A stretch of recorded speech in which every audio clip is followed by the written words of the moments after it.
Once upon a time, on the Grand Line, there existed a kingdom. Perhaps once a great nation, now shrouded in the shadows of war, pain and terror. Bandits pillage the towns and pirates plunder the coastlines.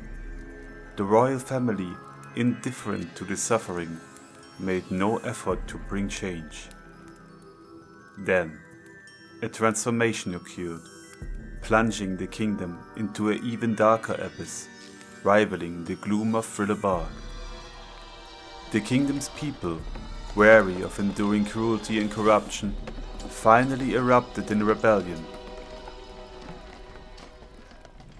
Unprotected by the world government, as the kingdom stood apart, the citizens rose in defiance.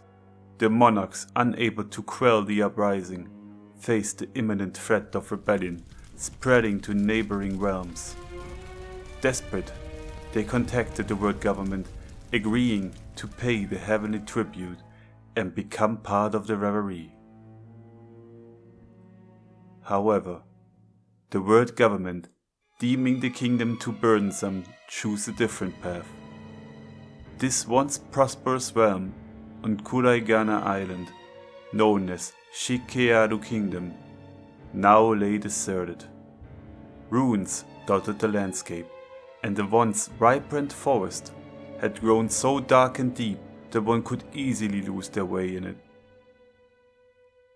9 years before the infamous Endcard incident, the world government dispatched an armada led by Admiral Aramaki to quash the rebellion. Shikearu's citizens, upset by the royal family's compliance with the world government, sought solace in the tales of the Revolutionary Army, a force battling against the world government for the freedom of the people. The turning point came with the arrival of Admiral Greenbow. Informed of the rebellion, Aramaki, fueled by the determination to uphold justice, unleashed devastation upon the inferior scum, challenging the gods. Dismissing the notion of the revolting kingdom's integration into the world government, Aramaki on a whim decided to obliterate it. Without consulting superiors, he commanded the ships to encircle all ports and proceeded to leave destruction in his wake. Houses crumbled into rubble, roads were overgrown, and new ruins emerged as Aramaki, with the power to sprout plants wherever he went, decimated everything. No person was spared until he reached the palace, where the remnants of the royal family resided. Mockingly, he denied their plea to join the reverie, stating that they need not govern as there were no subjects left. Chuckling, he departed, and he left behind a destroyed kingdom and marked it with a large wooden cross, a symbol of its defiance against the gods. The sole witnesses to this tragedy were humandroids, a race of apes inhabiting the now silent forest. After observing years of struggle, they transformed into formidable fighters, the only remnants of a once proud kingdom, now lost to the annals of history.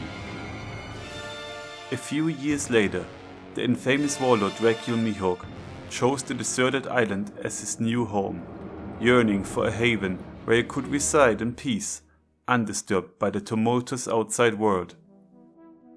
7 years later, after the kingdom's destruction, Roronoa Zoro found himself on the island, dispatched by Bartholomew Kuma.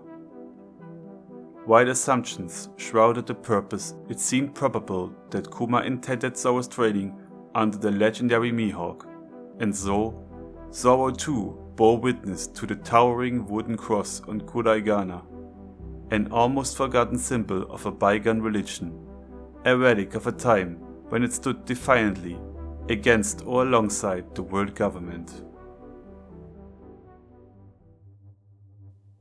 In the vast expanse of history, there existed an ancient kingdom, a colossal and advanced realm that functioned much like a religion. All the diverse people of the world once united under its banner. The religion of the sun. Nika, their god, willingly sacrificed himself on a cross. a son on a cross, bestowing upon them the precious gift of freedom. The people of the sun thrived in peaceful coexistence until the turning point arrived.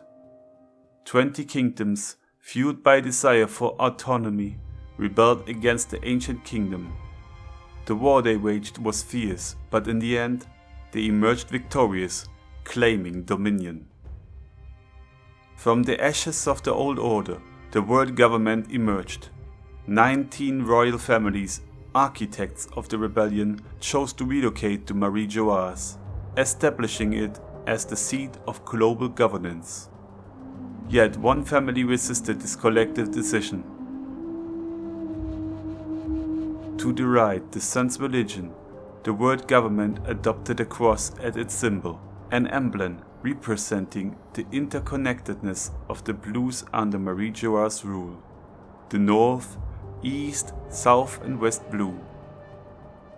Beneath the grandeur of Marie Joas lies the entombed symbol of the sun, the crown of the designated liberator, the straw hat, emitting a luminous glow to this very day. Alas, King Joyboy, the last possessor of this symbol, faltered in the confrontation against the coalition of the 20 kingdoms. In the present age, remnants of the ancient religion persist across the globe. People continue to whisper the name Nika in hushed tones, a silent prayer, resonating with the hope that one day he shall return and shatter the chains that bind them. You can still find the cross in many places, in ruins, old castles, faraway countries, and even names. The cross of the religion of the sun.